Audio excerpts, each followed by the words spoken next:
Are you tired of hunting for the WooCommerce Notices widget only to hit an Upgrade Now wall? Learn the exact clicks to add WooCommerce Notices and unlock Pro in under 4 minutes. Open your homepage in Elementor, then navigate the Widget panel. Finish with the upgrade steps to activate the Notices widget. All right, let's start by going to the home page and editing it with Elementor. Now, click on the highlighted element that you see on the screen.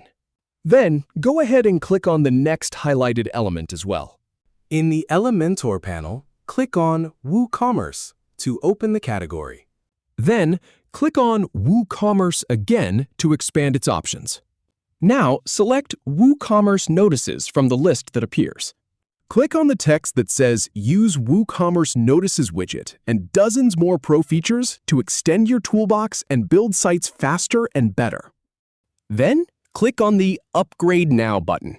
Finally, click Upgrade Now again to confirm, and you're all set. If you have any feedback or if any info is inaccurate, please leave a comment below. We'll do our best to answer or redo the video if needed. Thanks for watching.